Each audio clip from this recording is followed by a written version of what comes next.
बातम्यांचा बुलंद आवाज महा 24 तास.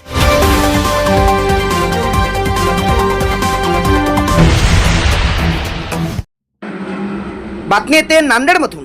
नांदेडच्या अर्धापूर येथे भाजपच्या आमदार श्रीजया चव्हाण यांनी आयोजित केलेल्या या रोजगार मेळाव्यात 4000 युवकांनी केली नाव नोंदणी.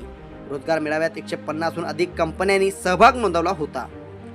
सुशिक्षित बेरोजगारांना रोजगाराची संधी उपलब्ध व्हावी या उद्देशाने भोकर विधानसभेच्या भाजपच्या आमदार श्रीजया चव्हाण यांच्या वतीने भव्य रोजगार मेळाव्याचे आयोजन करण्यात आले होते. नांदेडच्या अर्धापूर येथे आयोजित करण्यात आलेल्या या मेळाव्याचे उद्घाटन राज्यमंत्री मेघना बोर्डीकर यांच्या हस्ते करण्यात आले.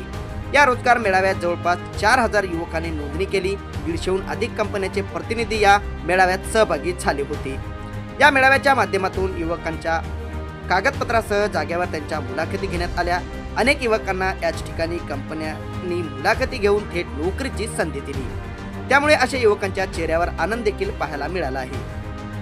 नांदेड जिल्ह्यातील सुशिक्षित बेरोजगारांना या मेळाव्याच्या माध्यमातून नोकरीची संधी उपलब्ध झाल्याने मला देखील खूप आनंद झाल्याची प्रतिक्रिया भोकरच्या भाजपच्या आमदार श्रीजया चव्हाण यांनी दिली आहे. तर पाहूया भोकरच्या आमदार श्रीजया चव्हाण काय म्हणाल्या. महा 24 तास न्यूजसाठी महेंद्र धोंगडे, नांदेड. सर्वांना माझा मनापासून नमस्कार. आज आम्ही सकाळपासून इकडे आलेलो आहोत अर्धापूर शंकरराव चव्हाण महाविद्यालयाला, आणि ह्या प्रांगणात आपण असा भव्य दिव्य रोजगार मेळावा आयोजित केलेला आहे. आपल्या मतदारसंघाच्याच तरुण मुलं-मुलींना आणि तसंच नांदेड जिल्ह्यातून बरीच तरुण पिढी इकडे आलेली आहे रोजगार घेण्यासाठी, आणि त्याची आज आम्हाला अतिशय आनंद वाटतोय. कारण आम्ही जेव्हा रजिस्ट्रेशन केलं तेव्हा 4000 पेक्षा जास्त रजिस्ट्रेशन बाहेर झालेलं आहे. म्हणजे 4000 पेक्षा जास्त आपल्याकडे इकडे कॅन्डिडेट्स आलेले आहेत ज्यांना रोजगार आज आम्ही उपलब्ध करून दिला आहे. आम्ही सगळे जेव्हा व्यासपीठावर होतो आणि व्यासपीठ मंच जेव्हा आपले सगळे मनातले गोष्ट सांगत होते तेव्हापर्यंतच म्हणजे एका तासाभरातच आपण ऑफर लेटर सुद्धा पोरांना इकडे दिलेलं आहे आणि त्यांचा रोजगार असा फिक्स झालेला आहे.